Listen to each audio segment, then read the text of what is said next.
Hello everyone, আসসালামু আলাইকুম। আশা করছি যে যেখান থেকে আমার ভিডিওটি দেখছো অনেক বেশি ভালো আছো। তো আসলে এই ভিডিওটা হচ্ছে 2-3 দিনের আগের ভিডিও। আমি সকালবেলা করে বারান্দায় চলে আসছিলাম, এসে আমার সবজি গাছগুলো দেখতেছিলাম। এটা হচ্ছে মিষ্টি কুমড়া গাছ। তো আমি আজকে চলে যাব বোনের বাসায়। তো আপু 2-3 দিন আগে থেকেই খুব করে বলতেছিল যে আমাদের বাসায় বেড়াতে আস। তো ভাবলাম আচ্ছা ঠিক আছে।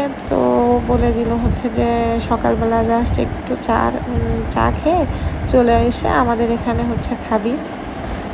আর যেহেতু একটু দূরের পথ আর আমরা থাকবো না, তো তাই একটু সকাল সকাল আর কি যাওয়া। তো এই জন্য ঝটপট আমি চাপড়ি বানিয়ে নিচ্ছিলাম। আসলে সকালবেলা করে ঝটপট চাপড়ি নাস্তার থেকে আসলে কোনো নাস্তা আমার কাছে মনে হয় না। তো তাই আমি চাপড়িটা বানিয়ে আর এইদিকে একটু চা বসিয়ে দিয়েছিলাম, লাল চা। আর এই তো চাপড়িটা খুব বেশি মশমশা হয়েছিল। তো আমরা এখন চাপড়িটা খেয়ে চা খেয়ে দেন রেডি হয়ে বের হয়ে যাব। তো আমি এখানে আর একটা কাপড় নিয়েছি, যেহেতু আমি যখন চা খাই আমার ছেলের খাওয়াই লাগবে। ও আমার সঙ্গে বসে চা খেতে অনেক বেশি পছন্দ করে।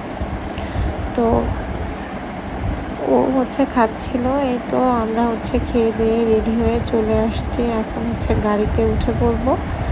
তো ও ও তো অনেক বেশি এক্সাইটেড ছিল, যেহেতু আমার বোনের বাসায় যাচ্ছি আর ওখানে ওর 2টা ভাই আছে। ওদের সঙ্গে ও খেলাধুলা করতে অনেক পছন্দ করে। তো আমি যখন বলেছি যে আমরা খালামণিদের বাসায় যাচ্ছি, ও আসলে খুশিতে আর কি নাচতে শুরু করেছিল। আর গাড়িতে উঠলে ও কখনোই বসে যায় না, দাঁড়িয়েই যাবে। যদি গাড়ির সামনের সিট ফাঁকাও রাখা হয়, তারপরেও ও বসবে না। ওর কথা ও দাঁড়িয়েই যাবে, ও দাঁড়িয়ে দেখতে দেখতে যাবে, সে যে অত দূরের পথই হোক। আর এইদিকে আমি একটু ভিডিও করে নিচ্ছিলাম। রাস্তাটা এত বেশি সুন্দর হয়েছে। আমি 3 বছর আগে আসছিলাম, তখন রাস্তাটা এমন ছিল না।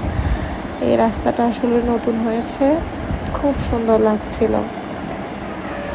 আর এটা এই যে বিজিপি ক্যাম্প। তো একটু ভিডিও করে নিচ্ছিলাম। এখানে সুন্দর একটা পার্ক আছে, আমি এর আগে এসে আসছিলাম। তো যাই হোক, আমরা তো প্রায় চলেই আসলাম। এখন বাসার মধ্যে ঢুকবো। তো এখানে আমার বোনের মেয়ে না, এটা ভাইয়ের মেয়ে। ভাইয়ের মেয়েটা শুয়েছিল, ওকে একটু ভিডিও করছিলাম। আর এদিকে আপু খাবার রেডি করতেছিল।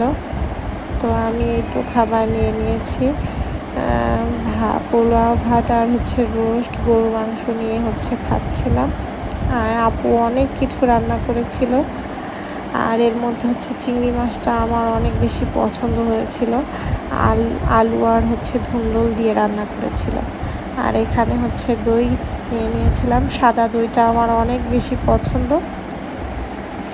তো খেয়ে নিচ্ছিলাম। আর এইদিকে আবার আমার বোনের ছেলে খাচ্ছিল। ও বলতেছিল খালামণি আমাকে একটু ভিডিও করো। তো ওকেও একটু ভিডিও করে নিলাম। তো এই তো বাসায় ফিরছি। ধন্যবাদ ভিডিওটি দেখার।